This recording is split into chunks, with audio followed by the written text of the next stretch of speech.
situation is a different situation because కడపలో MP ఉన్నాడు, MLA ఉన్నాడు, అధికార పక్షం.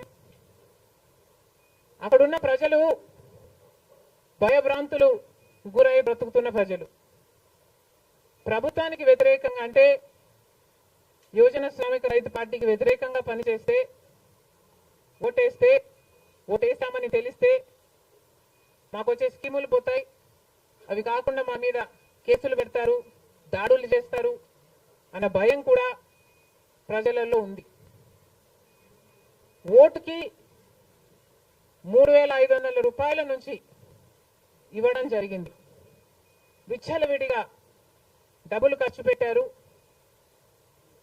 డబ్బులు పని చేయకపోతే బెదిరించారు, లేకపోతే కేసులు పెడతామని, స్కీములు తీసేస్తామని, ఇలాంటి ఎన్నో ప్రలోభాలకు కడప ప్రజలు గురయ్యారు. ఇవన్నీ కూడా పనిచేశాయి. నేను కడపలో గెలవకపోవడానికి కారణం టైం అనే నేను అనుకుంటున్నాను. బికాస్ నేను కడపలో తిరిగింది కేవలం 14 రోజులు మాత్రమే. 14 రోజులు క్యాంపెయిన్ చేశాము, మిగతా టైం స్టేట్ వైడ్ క్యాంపెయిన్ చేశాము.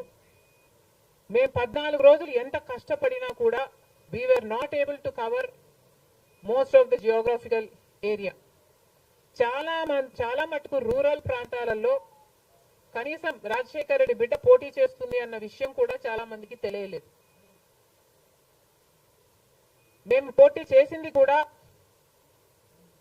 ఎలాగైనా సరే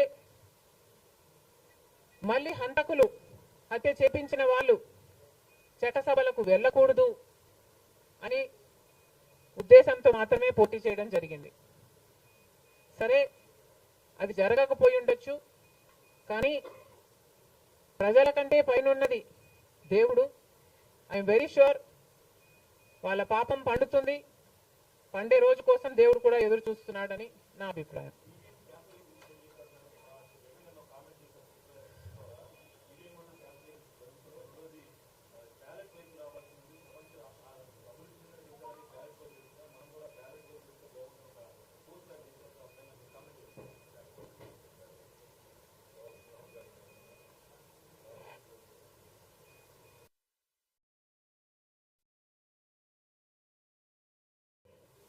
ఐ ఫీల్ మేధావులు కూర్చొని సుప్రీంకోర్టుతో సహా అందరూ కూర్చొని, ఇది అంత దేశానికి సంబంధించిన విషయం కాబట్టి అందరూ కూర్చొని ఓ నిర్ణయానికి వస్తే దేశ ప్రజలు హర్షిస్తారన్నది నా అభిప్రాయం.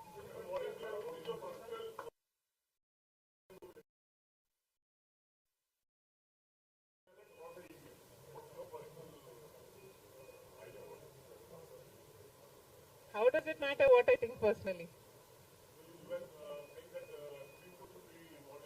Exactly. The reason I want Supreme Court to be involved is because I don't know the entire positives and the negatives of it.